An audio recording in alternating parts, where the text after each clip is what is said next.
तो बच्चों एथेंस और स्पार्टा ये दोनों लोग मिलकर जब डारियस को हरा दिए, ओके, मैराथन बैटल में हराने के बाद एथेंस लोग क्या करे, एक फेडरेशन बनाए, ठीक है, फेडरेशन बनाए, फेडरेशन यानी एक गवर्नमेंट बनाए, दोनों स्टेट्स की एक गवर्नमेंट बनाने की कोशिश की, ठीक है।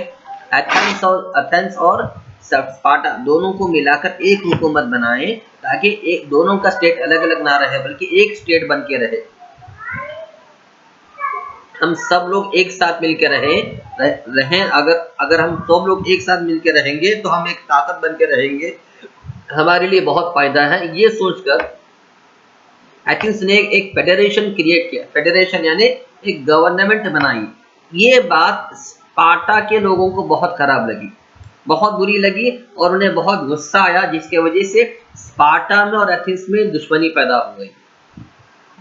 उसका क्या हुआ, ये दुश्मनी की वजह से एथेंस और स्पार्टा के बीच में दो बड़ी बड़ी लड़ाइयां हुए, ओके, दो बड़े बड़े लड़ाइयां हुए, वार्स हुए। Finally Athens lost to Sparta and became a federatory state of Sparta. आखिरी में स्पार्टा ने एथेंस को हरा दिया, ठीक है, एथेंस हार गए और जो है सो स्पार्टा के अंडर अब एथेंस रहने लगे। मतलब ये कि एथेंस पर अब स्पार्टा की हुकूमत थी, गवर्नेंस थी। Though Athens lost to Sparta military, culturally it overpowered Sparta. अब चूंकि स्पार्टा में मिलिट्री बहुत अच्छी थी, मिलिट्री पावर बहुत ज्यादा था स्पार्टा का, इसीलिए स्पार्टा एथेंस को हराने में कामयाब हो गया, ठीक है। लेकिन कामयाब होने के बाद जब एथेंस हार गया और स्पार्टा जीत गया, स्पार्टा जीतने के बाद एथेंस पर स्पार्टा कंट्रोल करने लगा।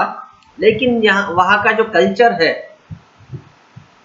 वहाँ का जो रहन सहन का तरीका है, एथेंस ने उसे छोड़ा नहीं, ठीक है, एथेंस ने उसे नहीं छोड़ा। उसके बाद by 5 BC before common era, due to the invasion of Persia and internal wars between Athens and Sparta, Greek civilization lost its importance.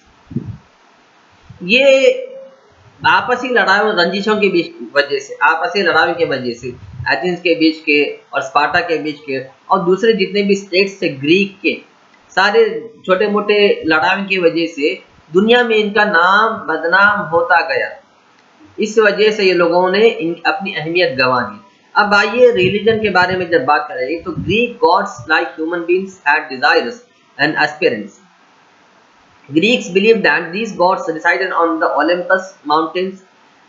Greek के लोगों का मानना था कि उनके जो भगवाने हैं ओलंपस माउंटेन्स के ऊपर रहते हैं और उनका सबसे अहम तरीन भगवान ज़्यूस था, ZEUS, ज़्यूस नाम का वो भगवान था, कहते हैं उनका बहुत अहम तरीन भगवान था।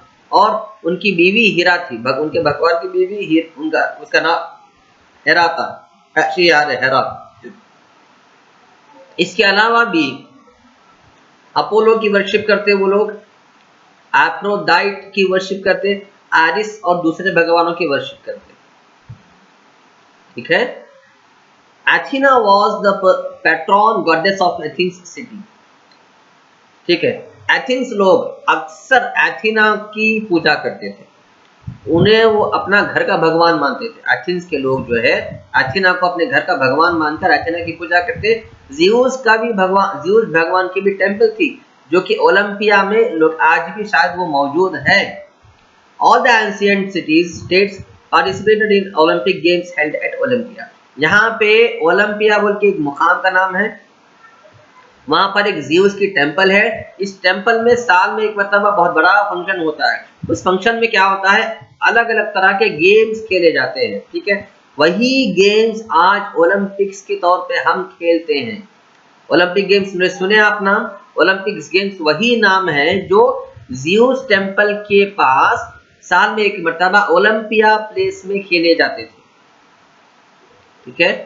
नेक्स्ट है एजुकेशन एंड लिटरेचर के बारे में। The Greek had a great tradition of teacher philosophers. Socrates was the teacher of Plato.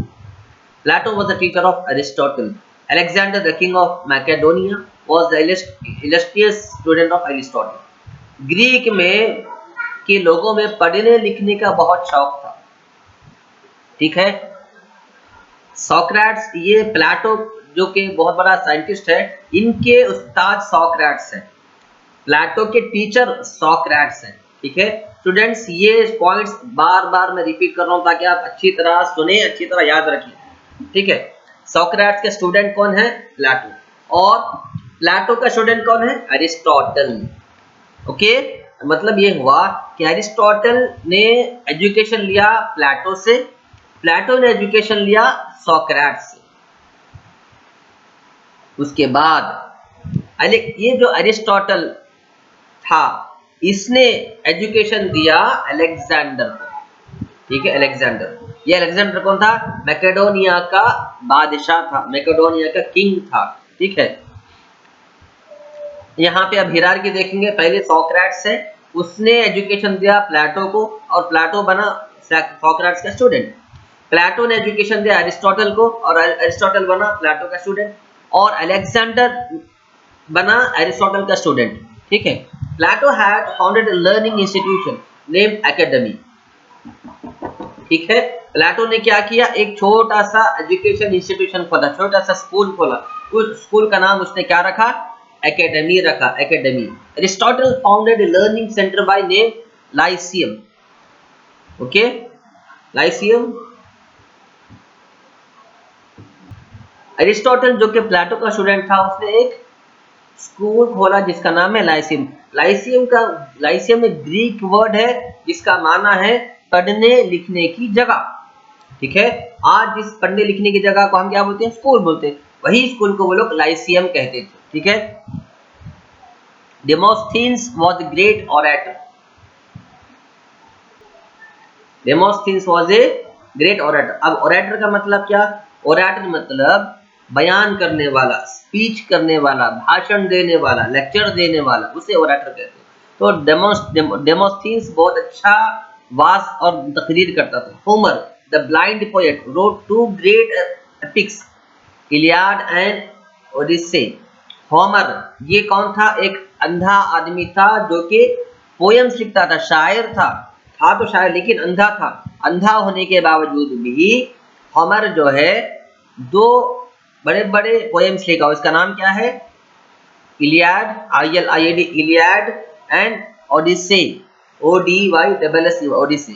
Okay, ये दो बड़े बड़े पोएम्स डिटेल बताते हैं हमें किस चीज का?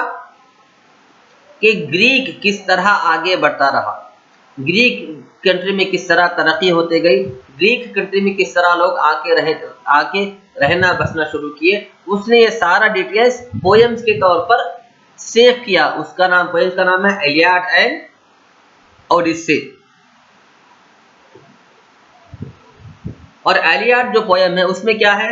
ग्रीक कंट्री में जितने भी कामयाबियां, जितने भी सक्सेस मिली ग्रीक कंट्री के लोगों को, जितने भी कामों में, जितने भी जंग में, जितने भी काम में, जितने भी कारोबार में सक्सेस मिली, वो सारे के सारे डिटेल्स इलियाड में लिखे हुए हैं।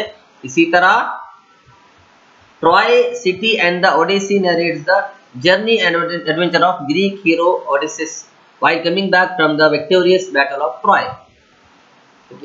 ट्रॉय ये जो कि एक शहर का नाम है, एक सिटी का नाम है ग्रीक में। ठीक है, और ओडिसियस ये कौन है? ये वो आदमी है जो ट्रॉय के पास जो है घूमने के लिए आया था। ठीक है, ये जो होमर है उस आदमी से जब मिला, उस आदमी को जब देखा, तो उसने उसके नाम पे पोएम लिखी जिसका नाम ओडिसे रखा उसने। उसमें उस पोएम में होमर ने क्या लिखा कि ग्रीक में क्या क्या चीजें देखने लायक है, किस तरह के कुदरती हसीन मंजर है, किस तरह के कुदरती चीजें हैं जो देखे जा सकते हैं, जो जिससे देखने के लिए लोग बहुत दूर दूर से आते हैं। टूरिज्म, एडवेंचर्स के बारे में। एडवेंचर्स मैंने ऐसे कुदरती चीजें जो देखकर हैरान कर दे, उसे एडवेंचर्स कहते हैं। बंदा देखकर परेशान हो जाना, अरे वाह इतनी अच्छी चीज कैसा हो सकती है।